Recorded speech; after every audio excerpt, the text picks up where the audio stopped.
Hello, it's Dawn Michelle and welcome back to my channel. Today I'm throwing a tarot temper tantrum. So I got this deck and it has propelled me down a rabbit hole of looking at the different types of cardstock in my collection.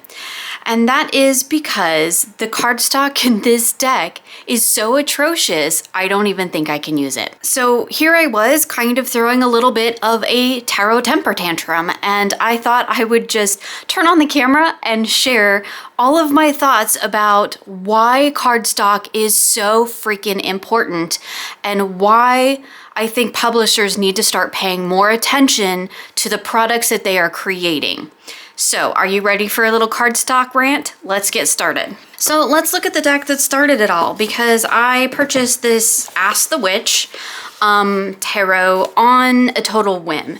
And to be perfectly honest, if I'd have realized it is a Schiffer Red Feather deck, I probably wouldn't have bought it. However, I was really intrigued by the concept of it. It is basically, it says on the box, experience timeless wisdom from a magical coven of tarot witches. So I was like, that's cool, I'm on board with that. And then I opened the deck. And this is not a tarot card, this is a coaster. It is glossy. Obviously you can tell like it's out of order, so I have been trying to work with it. But it is so big and glossy and thick. Like, look at this chunky monkey. Like, this isn't even funny. That's not even funny chunky, right?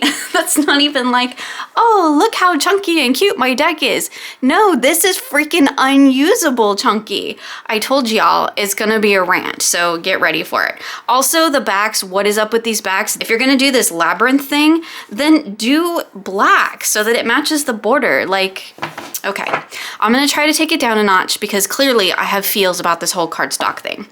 So this is not, I mean, I am picking on this deck because this is ridiculous in my opinion, but I don't want to pick apart the deck creator because it's not their fault. And this is an actually really cool deck. And I really love the concept, and I really like the artwork in it. And I really love the concept of the deck. And I think it's absolutely wonderful. And the guidebook is really cool. And this cardstock does such a disservice to the quality of this deck. And the fact that it's a tool, now it's a completely unusable tool for me. So let's talk about why that is before I get into why I feel like cardstock should be a bigger consideration for publishers. Let's take a look at the Llewellyn, one of the Llewellyn tarots, because not the Llewellyn tarot, but a tarot deck published by Llewellyn. Now, for as much guff as Llewellyn often takes for their cardstock, the one thing I will say is that I never fail to be able to work with a Llewellyn deck. It's always a size that I can get my hands around. It's always a cardstock that I can easily riffle and bridge and actually use as a deck, right? It's a wonderful working cardstock. So this is not a cardstock that's probably going to last forever, although I do have some Llewellyn decks that I've had for 15 plus years that are still holding up just fine. But for all everybody likes to poke fun at Llewellyn and their cardstock, it's a working cardstock, right? It's an actual deck of cards that you can shuffle and use. You can fan if you want to, right? It's a usable deck. However you feel about the semi-gloss, the gloss, they had that sort of matte version. I'm actually a fan of the Llewellyn, the older Llewellyn cardstock that is like the more mushier kind, for lack of a better word. This to me is an example of a decent working tarot deck. Is it my favorite cardstock ever, this new Llewellyn cardstock? No, it's not my favorite ever, but it works. And so I don't really have any complaints about it. This, on the other hand, let's just do some comparison, right? Llewellyn deck, this is the, maybe if I turn it around this way, the Ask the Witch from Schiffer Red Feather. larger deck, right? And this is cardboard. It has no flex to it. This I can take and bend and flex, and you know, it works, right? A deck like this makes it really hard for people with small hands or people who have trouble with their hands to even work with these as a usable tool. So let's just try to shuffle it. I mean, you all have seen me try to shuffle these ridiculous decks, right? These super long, super thick, non-bendy cardboard decks, which is essentially what this is. I'm going to try to riffle it. And I can tell you right now, this hurts. It's straining my hands, and it's not even, I mean, there's no way I can bridge that. It's not even getting that great of a shuffle. Overhand, which is not my favorite, difficult to do. Again, really uncomfortable. There's no way I could overhand it even this way. I don't think. Like, that's not even gonna happen for me. This to me is ridiculous. This is a tool and I'm supposed to be able to use it. And as much as I really enjoy the artwork in this deck and would love to work with it, and in fact have tried to work with it, how am I supposed to do that when I can't actually shuffle and use the deck? Decks like this, in this kind of configuration, this kind of production quality, I don't see how they're really meant to be used on a daily basis like a deck like this is. Because this, I can shuffle, I can fan it, I can bridge it, I can overhand it. There's nothing I can't do with this deck, right? And yeah, it could be, you know, I have small hands, and right, this is a me problem. But the thing is it's not just a me problem. It's a problem that I hear across various spectrums of people, right? It is a me thing, but it's not only a me thing. Here's my problem with a deck like this that is production wise is unusable for me. Shuffling for me is more than just the act of mixing up the cards. Shuffling for me is a part of my reading experience. It is how I connect with the deck. It is how I center myself into the reading that I want to do. It is how I shift my mindset from whatever else I've been doing and whatever else has been going on to being present in this moment with these cards. And as I shuffle it, I'm setting intention. I'm thinking about the reading that I'm gonna do. I am thinking about what kind of a message might be coming through for me, or what kind of advice I might be looking for in a particular situation, or what type of insights I need as I'm trying to sit here and think about, why am I coming to the cards? What is it I'm trying to do today? What do I need? And the shuffling part of that is more than just mixing up the cards for a reading, right? Because I don't necessarily have to really mix the cards up for a reading, right? There is a method of reading where you take the cards and you fan and you pick, right? So I'm this card, I'm being drawn to this card, right? How? 9 of Cups. That's the card I'm being drawn to, right? So I pick that out. And there is, I think, you know, definitely a time and a place for that type of reading. And I know that a lot of people, or that type of card pull mechanic, and I know a lot of people that do that.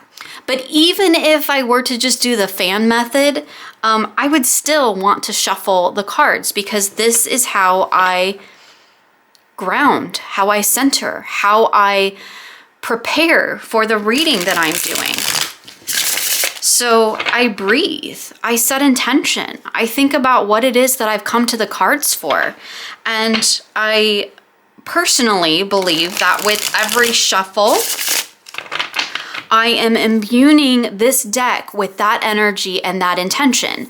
And for me, shuffling prior to a reading, again, is not only just about mixing up the cards, it's not only just about providing me that transition space between what I was doing to coming here to do the reading. It's not only about setting intention, but it's also about clearing the deck of any energies that I had with it in any previous readings that I did. You know, I do tend to lean a little bit more toward the view that I do think that things have inherent energy.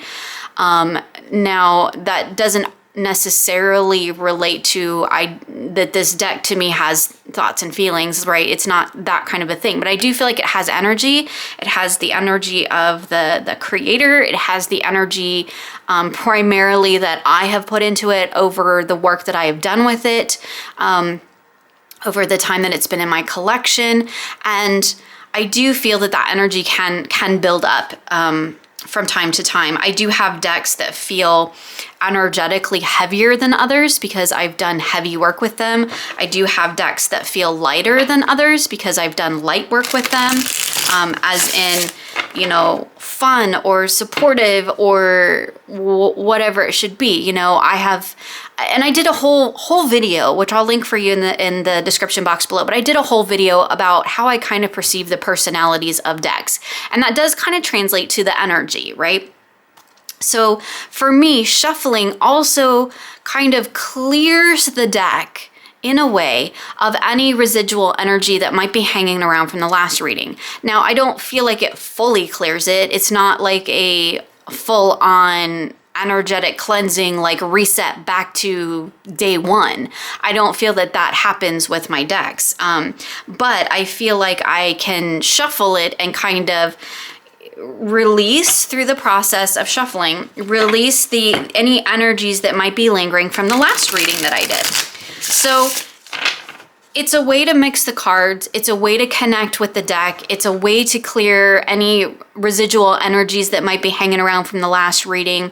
It's a way for me to get centered, to get in touch with the reading that I want to do now and the messages that I'm going to receive. All of that is wrapped up in my shuffling practice.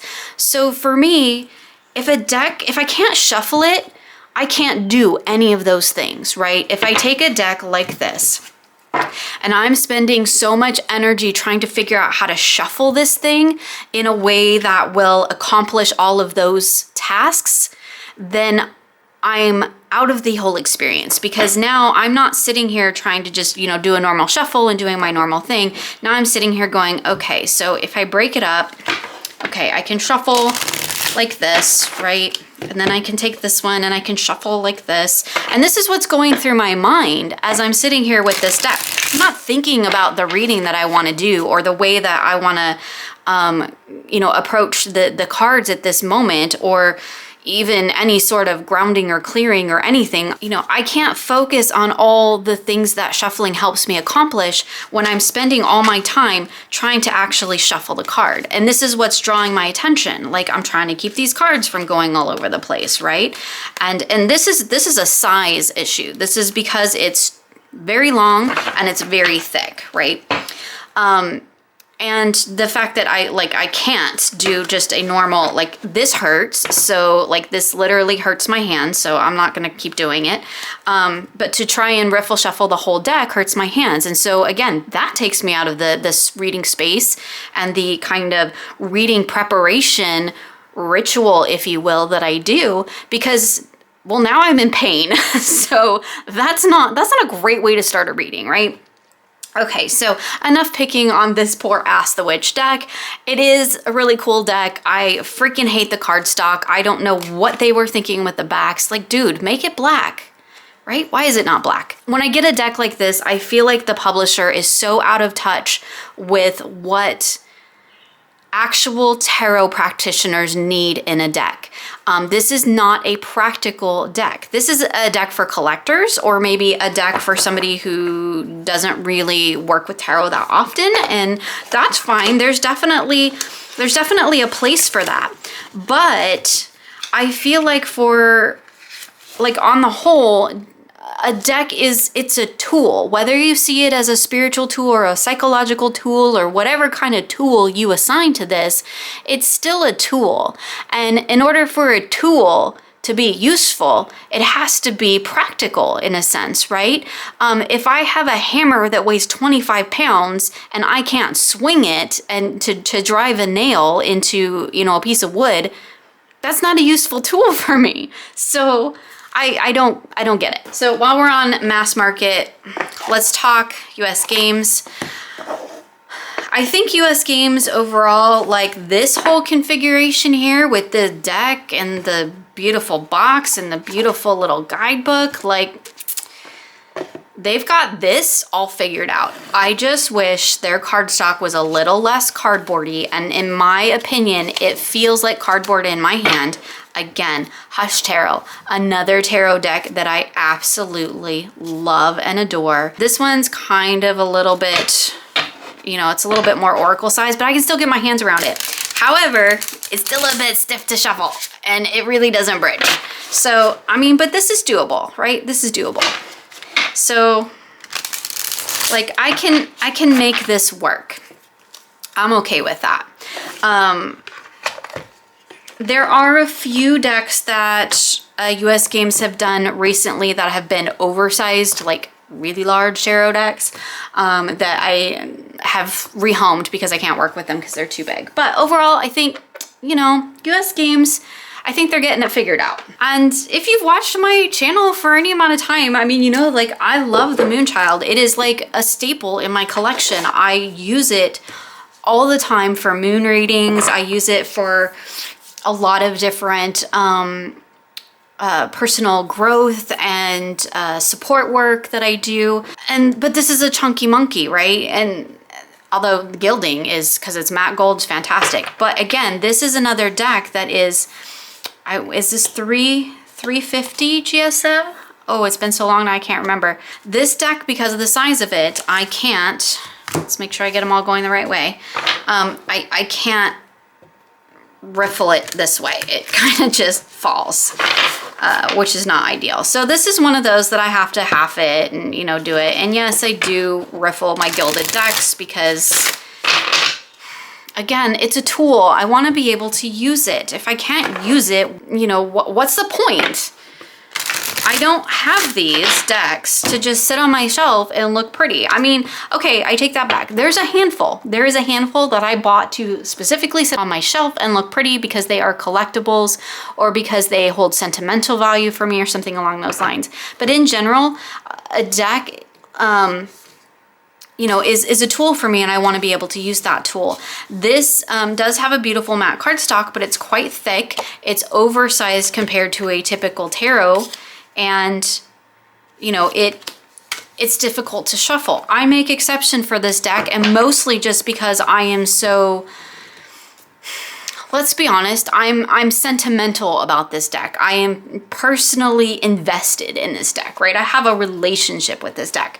So I make exceptions. You know, it's like when the little things my husband does drives me crazy. I make exceptions for that because I love him. That is how I feel about the Moonchild.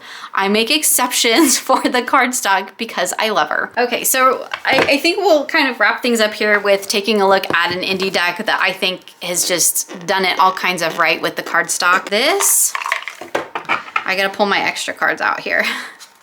Look how many extra cards come with this deck. So awesome. All right, I showed this deck in a VR, but we're gonna talk about it again. This is a Terra Volatile. This deck to me is cardstock perfection. It is beautifully printed. It is linen cardstock. It is traditional tarot size or closer to a traditional tarot size, right? It's a little bit, no, it's the same size as, same width as a Llewellyn, but a little bit, just a little bit taller. Not so much taller that I can't get my hands around it, but a little bit. But this thing shuffles like a dream. This deck has the most soft, beautiful shuffle that makes me slow down. It helps me become mindful.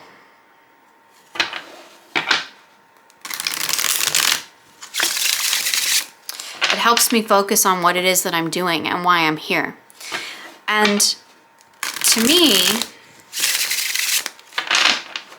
this is all part of the experience of working with a tarot deck, because otherwise I could use various other tools for this same type of work, right? I could use online tarot apps for that matter, right? Which I do have a couple, not my favorite, but I do have a couple. And let's just look through these beautiful images as I talk. And I have other things, like I could use books and, you know, different types of divination. I could do casting with, you know what I mean? I could do other things, right? I don't have to use tarot for this type of work. I choose to use tarot. It is my tool of preference. I truly enjoy working with the tarot. I find it to be an endless source of inspiration and fascination and deeper connection. And it's a beautiful tool for me to work with. I love finding decks that have beautiful artwork that I resonate with. I love finding decks that have interesting themes that I can tap into, like, you know, perfect example here with the Cirque de Tarot. You know, this is a very thematic Rider-Waite-Smith, so it has an interesting kind of theme for me to tap into, right? Or the Tarot Volatile, which has a very alchemical theme for me to tap into. It also happens to have extremely beautiful artwork. But the thing with this deck is it shuffles so well, and the shuffling and the feel and the work with this deck becomes part of the experience. And that is ultimately, if I could pick them all up, that is ultimately what I am after when I'm working with a tarot deck. And, you know, Oracle for that matter too, but I'm a little bit more forgiving with Oracle because there's less cards. So and I don't use my Oracle decks in the same way. Oracle decks to me are not the key piece of the puzzle. They're a supporting player, right? If we're like, this would be the main movie star, right? This is, I don't even know movie stars anymore. This is Brad Pitt. This is like Angelina Jolie. Let me show my age here. And the Oracle deck is like, I don't know, Danny DeVito, right? It's the supporting player, right? Usually never the main character, but the supporting player, and it helps support the rest of the cast, right? And adds to the story and all of that. That is how I experience Oracle decks. But the tarot is the main source of the information that I'm getting. It's the heart of the practice for me. And so when the production quality of the deck inhibits me from making that connection and working with it in a way that actually supports my practice on the whole, as in offering me the opportunity to take that time to step away, to connect, to set intention, to release anything else that might be going on, and to prepare for the reading ahead. When the cardstock prevents me from doing that, it no longer really becomes usable as a tool for me. So as much as I do really like the artwork in this deck, I don't know that I'm going to keep it because it's not an actual usable tool for me. Because tarot, for whatever else we want to call it, a spiritual tool, a psychological tool, a tool of communion, a tool of connection, a tool of inner voice, a portal to another realm, whatever you want to call it, whatever you want to work that you want to do with it, it's still a physical, tactile tool that you have to be able to work with. Now, I could be wrong because I'm not obviously in the tarot publishing industry, but I feel like a lot of times publishers forget that these are supposed to be working tools and that they need to be something that we can physically be able to handle in order to use them in a way that supports the practice that we have or the work that we're going to do with them. So for all my ranting and all my temper tantrum over tarot cardstock, the underlying points of this, and hopefully what I've been able to express, is that cardstock matters. You know, we talk about this, you know, super luxurious, blah, blah, blah, 500 GSM, rose petal, silky smooth, whatever kind of a deck.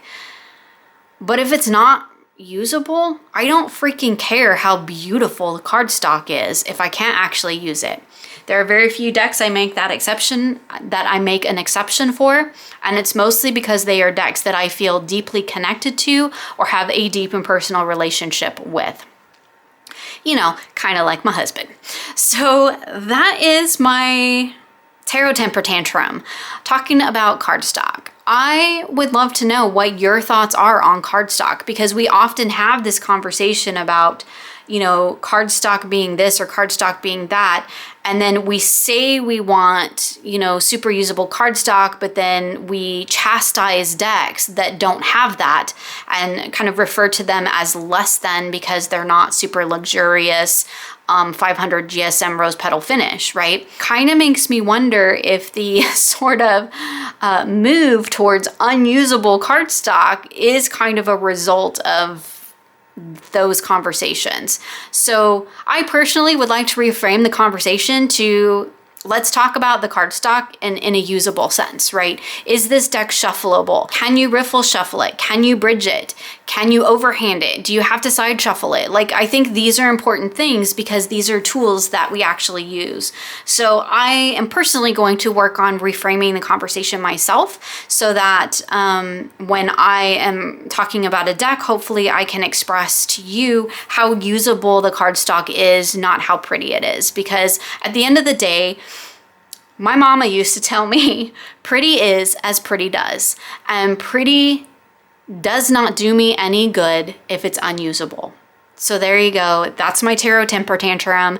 And I hope that you have enjoyed this video. If you are still here with me, thank you so much. I definitely look forward to hearing your all's thoughts. So please feel free to leave them in the comments below. All right. Thank you all so much for joining me today. And I look forward to sharing with you again soon.